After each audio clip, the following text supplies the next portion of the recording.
Joining me now from the South Carolina Department of Unemployment and Workforce, better known as SCDEW, is Jamie Sumer. Jamie Sumer is the Chief of Staff. I have been trying to get you on for ages. I am so glad that you were able to take a little bit of time out of your busy schedule to speak with us today. So welcome. Thank you. Appreciate it. If you work in South Carolina and you've lost your job, no fault of your own, this is the place to go. Now, first, Jamie, if you would give us a little bit of background about what your agency does so we can kind of get a better understanding of who is eligible to apply. When we speak about the agency, the Department of Employment and Workforce, obviously we have what we consider to be a twofold mission in regards to not only assisting individuals with the bridge to benefits or bridge to unemployment.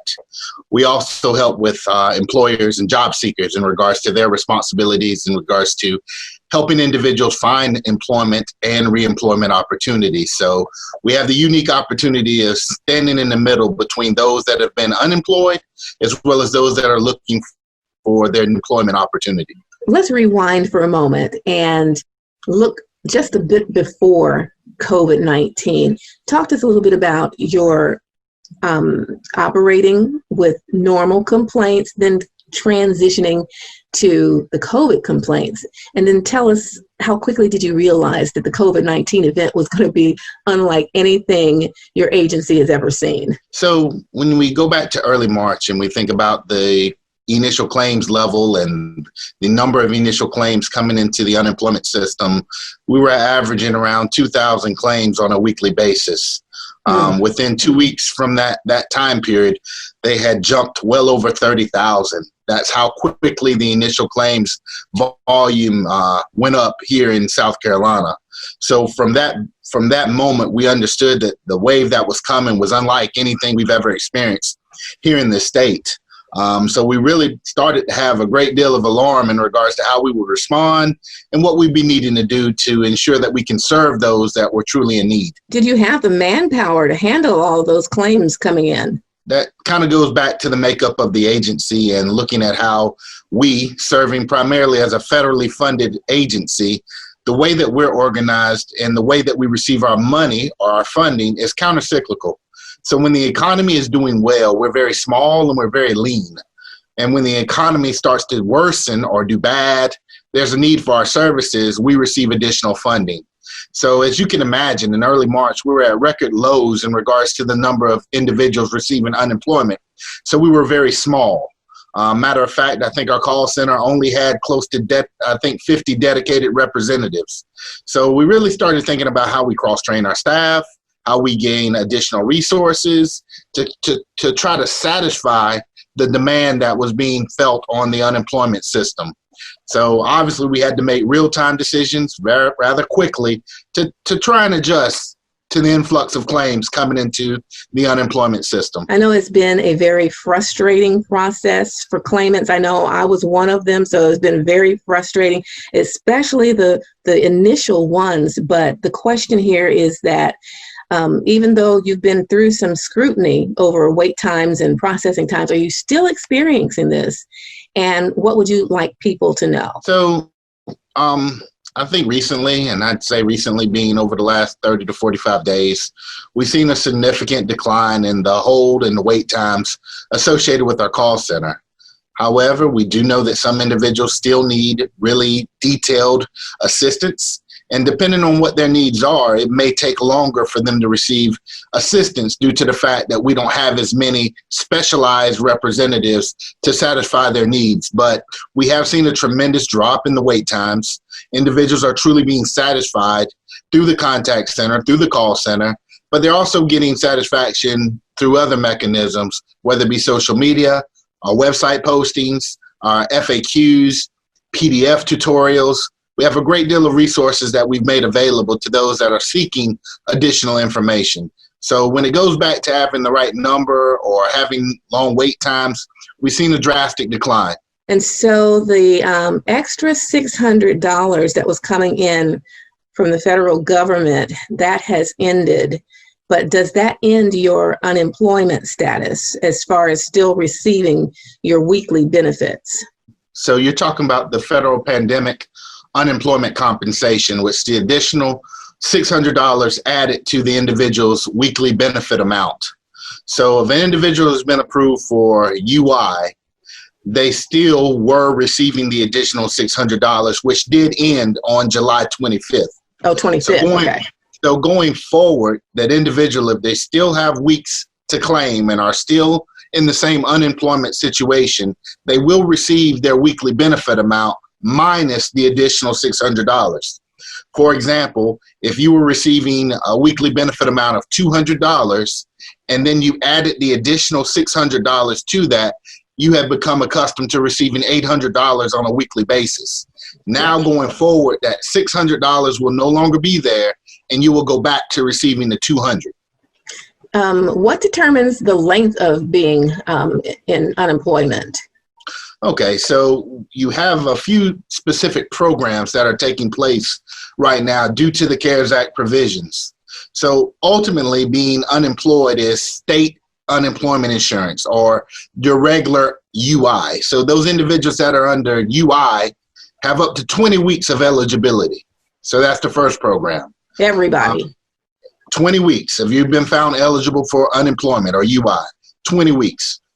After those 20 weeks, you have a program that we refer to as PEUC, Pandemic Emergency Unemployment Compensation, which provides an additional, 13 weeks. It provides an additional 13 weeks.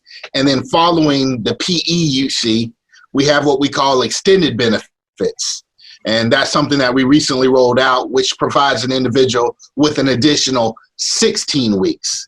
So someone that goes through those programs could total up to 49 weeks. Do you have to reapply for the PE, and then for each one, you have to reapply? It truly is a seamless process. It is still within our My Benefits portal. Through the application process, you would have to reapply for those different stages in the claims filing process. Okay. Do you wait until one has ended before you apply for the next one? It won't even prompt you to apply until you've exhausted one program. Oh, okay. Very good. Now, let's talk about the claimants who are just now having to go through unemployment. What are the steps that they would do under the COVID mandate? Okay. Well, really, whether it's COVID or regular unemployment, it's the same process. Okay. First and foremost, if someone has lost their job, been separated, no fault of their own, and reduced wages, we asked them to go out to our website. And first thing they need to do is apply and submit an initial claim. And that's really the first step in that process, is registering and submitting a claim, which is a series of information, questions that will allow us to gain information from that individual, understand what their circumstances are, and then that will allow them to determine their eligibility. Once we determine their eligibility, then they have responsibilities in regards to filing on a weekly basis. So there are some requirements. Obviously, this has been new to a lot of individuals. Right. Therefore, we spent a great deal of time putting together FAQs, desk aids, YouTube videos to assist individuals that may need to see how this process really works. So those are some of the things that we did throughout this process to allow individuals to have additional support to navigate the process. What would you tell claimants to make sure that they do to ensure that they get their benefits? Because I've been hearing a lot of people talking about how something has been held up, and if they had done something right, they would not have had to have all that time that they wait. So what would you say? So I think first, understanding the process is critical, and really reading and answering information properly. But I think the number one responsibility for that individual is to certify their weekly claim. Every week that they continue to have the same status, we ask them to self-report, their earnings, self-report that they still have no earnings and they're still, in the same circumstances. That is the only way we know to release payment, is by that weekly certification. So without certifying, after 2 weeks, really 14 days, their claim will go into an inactive status.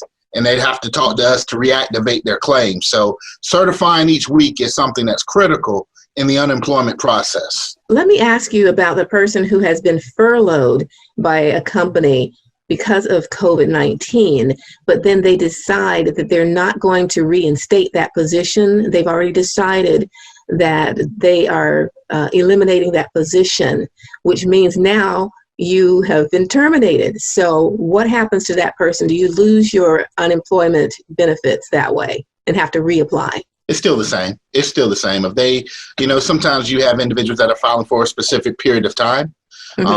And we work with employers to do that, or they've been told this is when you'll be recalled or called back, and that doesn't happen. They just continue to file.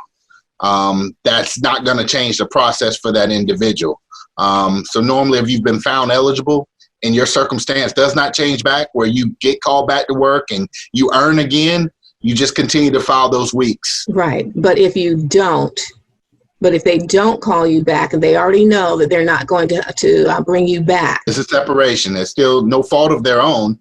You're still going to, possibly be determined eligible, but you're already in the claims filing process. You just continue to certify week over week. Okay. All right. So that's very good. I just wanted to clarify that you don't have to reapply, just saying that you're now unemployed. Correct. Okay. Very good. Now let's go back to that point though. Just please remember, if you were recalled and you went back and then your status changed and it was greater than 14 days, you're going to have to speak to someone to reactivate your claim. Oh, okay. And once you come, and if you ever do go back, then when you're recertifying each week and you go back full-time status, is that when your unemployment ends? Correct. You stop filing. But if you did not go back full-time and you had partial or a limited amount of earnings, we just ask that you self-report what you earned. That may have an impact on your weekly benefit amount. It may be reduced earnings, but you also may be eligible if you did not go back full-time and you did not earn full-time wages. Okay. What about people who are not looking for work?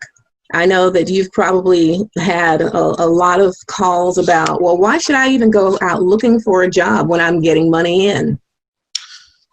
Yes and no. And that's a very good question. And I'll speak to that in regards to some of the executive orders that have been received, not only, from the governor, but right now, there is a work search requirement for unemployment that has been waived. Under normal circumstances, it's a requirement to look for work. Right now, that requirement has been waived. However, when we look at the economy and we look at what's happening around us, whether it be restaurants, whether it be facilities, it appears that there are opportunities where employers are starting to reopen, they're starting to recruit, they're starting to look for individuals to come back to work. Obviously, we want to ensure individuals are safe, and it's a safe space to work, but we do encourage individuals, if they're ready, we ask them to continue to look for work. There's opportunities out here if they're looking to work, and we can help them with their reemployment opportunities and their reemployment path, whether it be resume writing, whether it be intensive job searching, whether it's looking for the appropriate training, whether it be case management. We also are dedicated to help both employers find the right individuals, but the individuals find the right employment opportunity. Okay. I noticed that there is a question when you're filing your claim as to whether or not you are in school. Does that affect your unemployment at all if you're taking classes? Well, yes and no. It depends on what your eligibility status was before. Were you working full-time, decided to go to school? Were you working while you were in school part-time? Really, it really gets us to your availability to work. That's really what those questions are doing, is how available are you to really work? So those questions really help us understand whether you're available to work or what your working circumstances were prior to you being separated, or reduced earnings or reduced hours, whatever it may be. Okay, because I've seen some people taking advantage of this opportunity to go to school and learn new skills so that they'll be more prepared when it's time to apply. And one last question, how has COVID actually affected you guys? Have you been able to receive any of the government money to help with any type of upgrades or anything like that? Or well, through the federal government in regards to some of the changes that had to be made to modernize our system, to make changes, to comply with DOL regulations and guidance. We had a lot of work to do, and we did receive some additional funding from the federal government in order to help us with some of the administration that takes place to run these programs. So we have received some assistance. Obviously, having to go from a contact center of close to 50 dedicated representatives to a contact center or call center of well over 600, it takes time, it takes resources, it takes effort. So that's how we've championed some of the changes that we've made, and some of the cost is by making sure that it's been fruitful to the state. We've gained those additional resources where we need them. We've put individuals to training and getting them up to speed on the complexity of these programs. But really, that's what we've done with the few additional resources that we've received. As far as our employees, obviously, we're like any other employer. We want to ensure the safety, the well-being, and the health of our employees. We have a great deal of our employees that are working remotely to continue to provide services to individuals across the state. Okay. Are you hiring by chance? Always. There's opportunities posted right now. And we ask them to go out there and look, and there may be opportunities that suit your needs. But, we have posted some jobs, externally, and other opportunities we've work with specific industries to try to contract those opportunities. But yes, we do have some positions available at this time. Jamie, thank you so much for your time. I know you guys are really, really busy, but you've answered a lot of questions that people have been asking. And so once again, what's the website address where people can get more information about what we've been talking about? All right. We want you to please access our website at dew.sc.gov. dew.sc.gov. All right. Thank you so much. And we'll be in touch. Thank you, Koko.